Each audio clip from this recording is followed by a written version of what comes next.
Hi everyone, welcome to Raj tutorial for the preparation of TET and DSC. ఈరోజు మనం discuss చేయబోయే topic వచ్చేసి ఉపాధ్యాయుల సాధికారత అండి. విద్యా దృక్పథాలలో భాగంగా 17th పార్ట్ ఇది. మరి సిలబస్ షీట్లో భాగంగా సెకండ్ కేటగిరీ.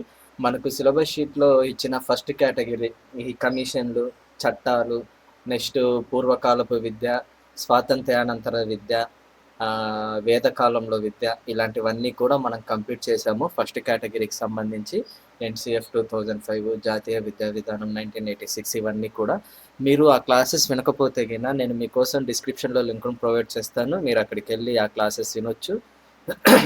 మీరు మన ఛానల్ని ఫస్ట్ టైం విజిట్ చేస్తున్న వారైతే గిన మీరు సబ్స్క్రైబ్ చేసుకుని పక్కనే ఉన్న బెల్ ఐకాన్ని యాక్టివేషన్ చేయండి. అప్పుడు మీకు మా వీడియోస్ అన్నీ కూడా నోటిఫికేషన్ రూపంలో రావటం జరుగుతుంది. క్లాస్లోకి వెళ్ళే ముందు ఎప్పుడు చెప్పే చిన్న మాట, మీరు ప్రతి వీడియోను లైక్ చేసి షేర్ చేయండి అమ్మ. అప్పుడే మన ఛానల్కి రీచ్ అనేది పెరుగుతుంది. మీరు చూస్తున్న ఈ పీడిఎఫ్ని అదేవిధంగా వాట్సాప్, టెలిగ్రామ్ గ్రూప్స్ లింక్స్ని నేను డిస్క్రిప్షన్లో ప్రొవైడ్ చేస్తాను. మీరు అక్కడికి వెళ్ళి డౌన్లోడ్ చేసుకుని గ్రూప్స్లో జాయిన్ అవ్వచ్చు. ఇక ఆలస్యం చేయకుండా మనం గమనించినట్లయితే ఉపాధ్యాయుల సాధికారత. ఇక్కడ మీరు గమనించినట్లయితే ఈ హెడ్డింగ్లోనే మీకు అంతా అర్థమవుతుంది. ఇది కేవలం ఉపాధ్యాయులకు మాత్రమే సంబంధించింది. అంటే ఎందుకు చెప్తున్నానంటే స్టార్టింగ్లోనే మనకు కింద నేర్చుకునే కొన్ని అంశాలను వాడు ఎగ్జామినర్ ఇచ్చి ఏం చేస్తారంటే ఈ అంశము ఎవరికి సంబంధించిందని ఉపాధ్యాయుడు విద్యార్థి అని నన్ ఆఫ్ దీస్ అని ఇలా ఇచ్చే అవకాశం ఉంటుంది. అది అందుకని ఏంటంటే మనము నేర్చుకునే పాఠశాల స్థాయి కావచ్చు, ఉపాధ్యాయుల స్థాయి కావచ్చు, మొత్తం కూడా ఉపాధ్యాయులకు మాత్రమే సంబంధించింది అనేది మీరు గుర్తుంచుకోండమ్మా. ఓకేనా? ఉపాధ్యాయుల సాధికారత అంటే ఏంటి? సామర్థ్యాలను మెరుగుపరుచుకోవటము. అంటే ఉపాధ్యాయులు తమ సామర్థ్యాలను మెరుగుపరుచుకోవటాన్నే ఉపాధ్యాయుల సాధికారత అని పిలవటం జరుగుతుంది.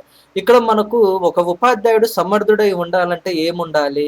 విద్యా విషయకంగా, అదేవిధంగా మూర్తిమత్వ పరంగా ఉపాధ్యాయుడు అనేవాడు సమర్థుడై ఉన్నప్పుడే అతను సమర్థవంతమైన ఉపాధ్యాయుడు అని మనం పిలవటం జరుగుతుంది.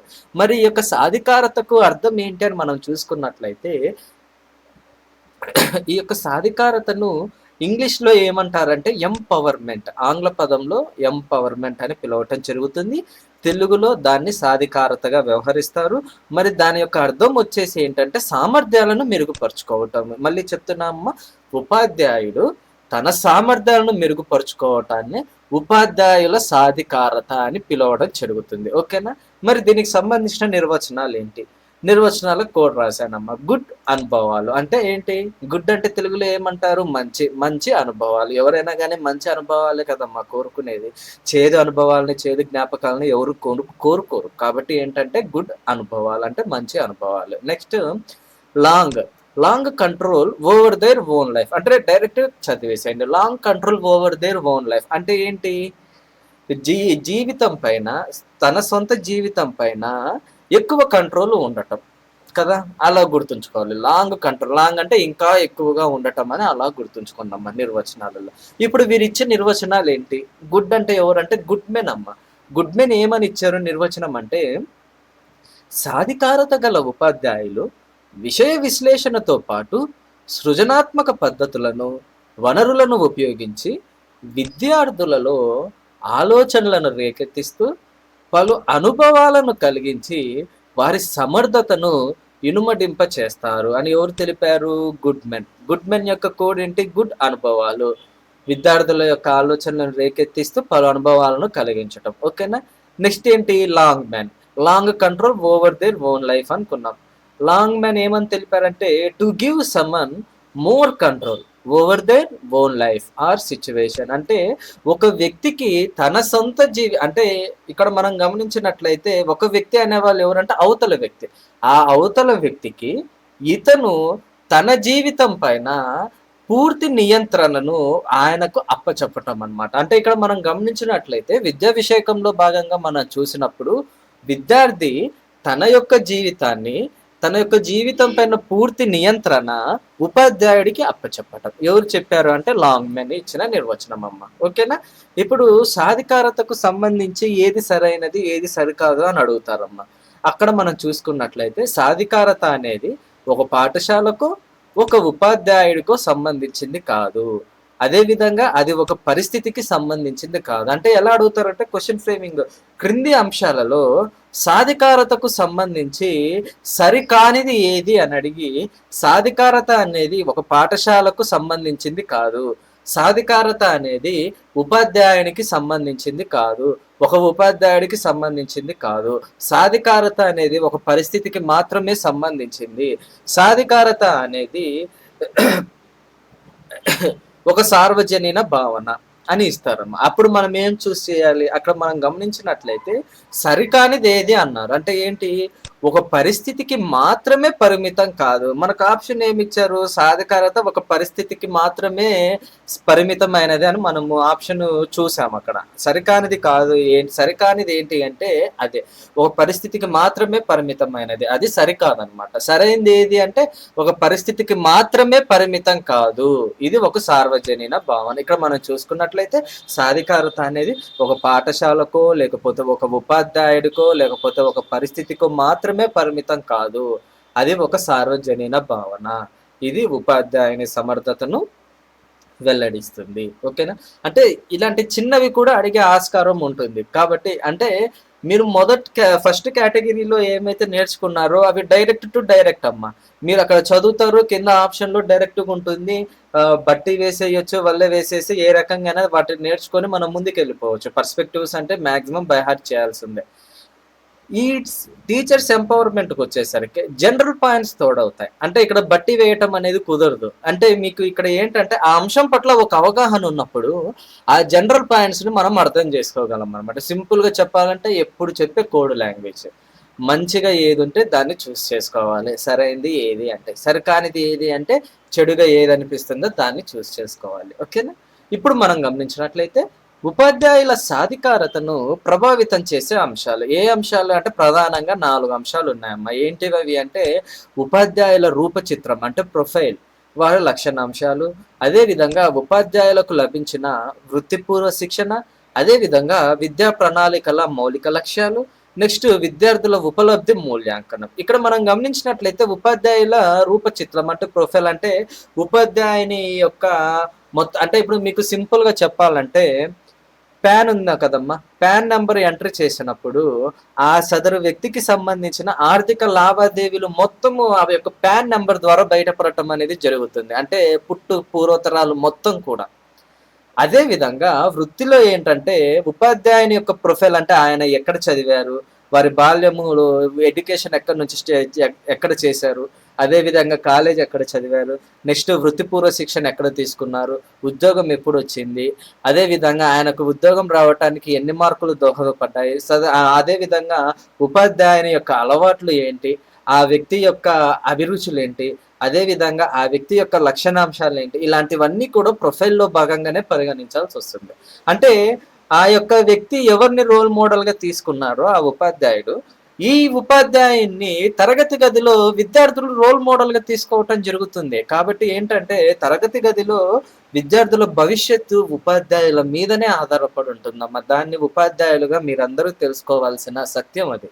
ఎందుకు అంటే మనము చెప్పే పాఠాల మూలానే, మన నడవడిక మూలానే మన యొక్క విద్యార్థులు ఏంటంటే మనల్ని రోల్ మోడల్గా తీసుకొని వారు ముందుకెళ్ళటం అనేది జరుగుతుంది. సదరు ఉపాధ్యాయుడు మంచిగా ఉంటే, మంచి లక్షణాలు ఉంటే విద్యార్థులు కూడా మంచి లక్షణాలను అలవరుచుకుంటారు. అదే ఉపాధ్యాయుడు పిల్లల్ని లెక్క చేయకుండా పిల్లల ముందే గవర్నమెంట్ ఇప్పుడు మనం గమనిస్తూనే ఉంటాం, చాలా చోట్ల గమనించాను, గవర్నమెంట్ బల్ల దగ్గరే పిల్లలు ఉంటారు, కానీ ఉపాధ్యాయులు ఏం చేస్తారంటే బయటికి వెళ్ళేసి పిల్లలు చూస్తున్నా కూడా లెక్క చేయకుండా సిగరెట్ తాగుతూ పిల్లల్ని అరిచి పంపిస్తారనమాట. లోపలికి పోండ్రా మీరు, బయట ఏం పనిరా మీకు అని తిడుతూ ఉంటారు. కానీ కొంతమంది విద్యార్థుల్లో విచక్షణ ఉన్నప్పుడు వాళ్ళు ఏంటంటే అబ్బా ఆ సార్ తోటి అట్లా కాదు, ఆయన చాలా చెడ్డోడు, ఇట్లా అది ఇది అని అనుకొని వారి యొక్క నడవడికను వాళ్ళు ప్రారంభించుకుంటారు. ఇంకొంతమంది ఉంటారు, సారే చేస్తున్నాడు కదా మనం చేయకపోతే ఎట్లా, సారే తప్పు చేస్తున్నప్పుడు నాదేముందిలే, సారు చేస్తున్నాడు అంటే అది తప్పు కాదు కదా, అని ఈ రకంగా పిల్లవాళ్ళు అనుకోవటం అనేది జరుగుతుంది. అందుకే విద్యార్థుల భవిష్యత్తు ఉపాధ్యాయుల మీదే ఆధారపడి ఉంటుంది. ఉపాధ్యాయులుగా మీరందరూ కూడా విద్యార్థుల ముందు చాలా జాగ్రత్తగా నడుచుకోవాలి. దాన్ని మీరు తెలుసుకొని తీరాలి. దాన్నే ఉపాధ్యాయుల రూప చిత్రం అంటారమ్మా, ప్రొఫైల్. ఎందుకంటే ఆ ప్రొఫైల్ అనేది మంచిగున్నప్పుడు విద్యార్థి కూడా మంచిగా ఉంటాడు. ఓకేనా? నెక్స్ట్ మనం గమనించినట్లయితే ఉపాధ్యాయులకు లభించిన వృత్తిపూర్వ శిక్షణ. అంటే వృత్తిలోకి రాకముందు అతను తీసుకున్న కోచింగ్, అంటే ఇప్పుడు మనం చెప్పాలంటే టీటీసీ, లేకపోతే బీఈడి, లేకపోతే కోచింగ్ సెంటర్. ఓకేనా? నెక్స్ట్ విద్యా ప్రణాళికల మౌలిక లక్ష్యాలు, అదే విధంగా విద్యార్థుల ఉపలబ్ధి మూల్యాంకనం. ఈ పైన తెలుసుకున్న ఈ 4 అంశాలు కూడా పరస్పర సంబంధాలు కలిగి ఉంటాయమ్మా. ఇవన్నీ కూడా ఒకదాని మీద ఒకటి ప్రభావితం అవుతూనే ఉంటుంది. ఎలా అవుతుంది అంటే, ఇప్పుడు ఈ యొక్క వృత్తిపూర్వ శిక్షణ అనేది పాఠ్యాంశాలను బోధించడం ద్వారా విద్యార్థుల యొక్క ఉపలబ్ధిని మూల్యాంకనం చేయటానికి ఉపయోగపడుతుంది. అంటే వృత్తిపూర్వ శిక్షణ అనేది మూల్యాంకనానికి ఉపయోగపడుతుంది. అంటే ఇలా ఏంటి అంటే, ఒక అంశము ఇంకొక అంశం మీద ఆధారపడి ఉంటుంది. దాన్నే పరస్పర ఆధారితాలు అంటారు. ఇక మనము విద్యా ప్రణాళికల ఆధారంగా ఏమి తయారవుతుంది? సిలబస్ తయారవుతుంది. సిలబస్‌కి అనుగుణంగా ఏం తయారవుతున్నాయి? పాఠ్య పుస్తకాలు తయారవుతున్నాయి. ఈ యొక్క పాఠ్య పుస్తకాలే ఉపాధ్యాయుని యొక్క సాధికారతను ప్రభావితం చేసే వాటిలో ముఖ్యమైనది ఏంటి అంటే పాఠ్య పుస్తకాలు. ఓకేనా? నెక్స్ట్ మనం గమనించడానికి ఇలాంటి పాఠ్య పుస్తకాలను బోధించడానికి విస్తృతమైన పరిజ్ఞానం అనేది ఉపాధ్యాయుడికి అవసరం ఉంది. ఎంతైనా అవసరం ఉంది. ఆ విస్తృతమైన పరిజ్ఞానం కావాలి అంటే ఉపాధ్యాయుడు ఏం చేయాలి అంటే నిరంతర పఠనం చేయాలి. అంటే అందుకే అంటాడు ఉపాధ్యాయుడు నిరంతర విద్యార్థి అని. అంటే ఉపాధ్యాయుడు నిరంతరము చదువుతూనే ఉండాలి. అంటే ఒక ఉపాధ్యాయుని లక్షణం ఏంటంటే చదువుతూ ఉండటం. తన చదువు ఒక చోట ఆగదు. ఉపాధ్యాయుడు నిరంతర విద్యార్థి. అంటే ఇప్పుడు మనం గమనించినట్లయితే డాక్టర్లను చూసుకున్నప్పుడు కూడా వాళ్ళు కొన్ని సందర్భాల్లో ఖాళీగా ఉన్నా కూడా ఎక్కువ శాతం కూడా వాళ్ళు పుస్తకాలను రివైజ్ చేస్తూ ఉంటారు. వాళ్ళు కూడా నిరంతరం చదువుతూ ఉంటారు డాక్టర్లు కూడా. అంటే ఏంటి అంటే ఇక్కడ మనం గమనించినట్లయితే అదే విధంగా ఉపాధ్యాయులు అంటే ఆ డాక్టర్ని నిర్మించింది కూడా ఉపాధ్యాయుడే. దాన్ని మీరు పరిగణించుకోవాలి. మరి ఆ డాక్టరే ఆ రకంగా చదువుతున్నప్పుడు మరి ఉపాధ్యాయుడు ఆ యొక్క డాక్టర్ని ఆ రకంగా తీర్చిదిద్దడానికి ఉపాధ్యాయుడు ఏ రకంగా చదివి ఉంటాడు అంటే ఏంటంటే ఉపాధ్యాయుడు నిరంతర విద్యార్థి. అంటే నిరంతరం పఠనం చేయాలి. నిరంతరం పఠనం చేస్తేనే విస్తృత పరిజ్ఞానం అనేది వస్తుంది. ఆ విస్తృత పరిజ్ఞానం వచ్చినప్పుడే పాఠ్య పుస్తకాలను బోధించటానికి ఉపాధ్యాయుడు సమర్థుడవుతాడు అని మనకు తెలపడం జరిగిందమ్మా. దీనివల్ల విద్యా ప్రణాళిక యొక్క మౌలిక అంశాలు అంటే కోర్ ఎలిమెంట్స్, మౌలిక గమ్యాలు అంటే కోర్ గోల్స్ పై అవగాహన పెరిగి ఉపాధ్యాయుడు సమర్థుడు అవ్వటం అనేది జరుగుతుందమ్మా. కానీ ఉపాధ్యాయుడికి ఉండాల్సిన బేసిక్ లక్షణం ఏంటి అంటే తన వృత్తి పట్ల నిబద్ధత కలిగి ఉండాలి, గౌరవాలు కలిగి ఉండాలన్నమాట. తన వృత్తి పట్ల నిబద్ధత, గౌరవాలను కలిగి ఉండాలి. అప్పుడే అది విద్యా వ్యవస్థను తీవ్రంగా ప్రభావితం చేస్తుంది. ఓకేనా? ఈ 4 కారకాలు ఒకదానికి ఒకటి పరిపూరకాలు. అంటే ఒకటి లేకుండా ఇంకొకటి లేదు. ఏంటా 4 కారకాలు? ఉపాధ్యాయుని రూప్ చిత్రం అంటే ఏంటి? ప్రొఫైల్, ఆయన లక్షణాంశాలు. నెక్స్ట్ ఇంకా మనం చూసుకున్నట్లయితే విద్యార్థుల ఉపలబ్ధి మూల్యాంకనము, అదేవిధంగా విద్యా ప్రణాళికల మౌలిక లక్ష్యాలు, లభించిన వృత్తిపూర్వ శిక్షణ. ఈ 4 అంశాలు కూడా ఏంటి అంటే ఒకదానిపైన ఒకటి ఆధారపడి ఉంటాయని తెలపటం జరిగింది. ఓకేనా? ఉపాధ్యాయుల సాధికారతలో ఉన్న స్టేజెస్ మనం చూసుకున్నట్లయితే స్థాయిలు ఇక్కడ ఎన్ని ఉన్నాయంటే 2 స్థాయిలు ఉన్నాయమ్మా. ఒకటి వచ్చేసి ఉపాధ్యాయుల స్థాయి, రెండవది వచ్చేసి పాఠశాల స్థాయి. ఇప్పుడు మనము ఉపాధ్యాయుల స్థాయి మనం చూసుకున్నట్లయితే ఈ యొక్క స్థాయి అనేది విద్యా ప్రక్రియ నిర్వహణకు సంబంధించింది. అంటే ఏంటి? విద్యా ప్రక్రియను నిర్వహించటం. ఓకేనా? ఇందుకు ఉపాధ్యాయుని ప్రతిభా పాఠవాలు, బోధనా నైపుణ్యాలు, బోధన విషయంలో సాధికారత, బోధన వ్యూహాలపై అతడికి గల అధికారము తోడ్పడటం అనేది అంటే ఒక విద్యా ప్రక్రియను ఉపాధ్యాయుడు సమర్థవంతంగా నిర్వహించాలంటే అతనికి తగిన బోధన నైపుణ్యాలు ఉండాలి, బోధన విషయంలో సాధికారత ఉండాలి, బోధన వ్యూహాలపైన పట్టు ఉండాలి. ఆ యొక్క ఉపాధ్యాయుని యొక్క ప్రతిభా పాఠవాలు ఇవన్నీ కూడా ఉపాధ్యాయుల స్థాయిలో విద్యా ప్రక్రియ నిర్వహణకు తోడ్పడతాయి అని మనకు తెలపటం జరిగింది. అంటే ఇక్కడ ఉపాధ్యాయుడు ఎలా బోధిస్తాడు? విద్యార్థుల స్థాయికి అనుగుణంగా బోధించడం జరుగుతుందమ్మా. ఆ విద్యార్థుల స్థాయికి అనుగుణంగా బోధిస్తూ అతను ఏ లక్ష్యాలనైతే ఆశించాడో ఆ లక్ష్యాలను సాధించడానికి ప్రయత్నిస్తాడు. ఒకవేళ ఆ లక్ష్యాలను ఉపాధ్యాయుడు సాధించలేకపోతే తగు కారణాలను తెలుసుకొని, లోపాలను సరిదిద్దుకొని, తర్వాత సవరించి ప్రత్యామ్నాయ బోధనా వ్యూహాలను, సామాగ్రిని ఎంపిక చేసుకొని ఫలితాలను ఉపాధ్యాయుడు సాధించడం అనేది జరుగుతుందమ్మా. అదేవిధంగా ఈ యొక్క స్థాయిలో విద్యార్థులకు ఉపాధ్యాయుడు ఎలా వ్యవహరిస్తారు అంటే సలహాదారుగా వ్యవహరించటం అనేది జరుగుతుంది. ఓకేనా? నెక్స్ట్ పాఠశాల స్థాయి అమ్మ. ఇప్పుడు ఉపాధ్యాయ సాధికారతల స్థాయిలు ఎన్ని అంటే 2. ఒకటి ఉపాధ్యాయుల స్థాయి, 2 పాఠశాల స్థాయి. 2 స్థాయిలు కూడా ఉపాధ్యాయులకు సంబంధించిందే. ఉపాధ్యాయుల స్థాయి అంటే ఏంటి? ఉపాధ్యాయుడు ఎలా ఉండాలి, తన బోధనలో ఏది ఉపయోగించుకోవాలి, ఆ రాసించిన ఫలితాలు రాకపోతే ఏం చేయాలి, ప్రత్యామ్నాయ బోధనా వ్యూహాలు ఏంటి, ఇవి ఉపాధ్యాయులు. పాఠశాల స్థాయి అంటే పాఠశాల అంటే ఏంటి?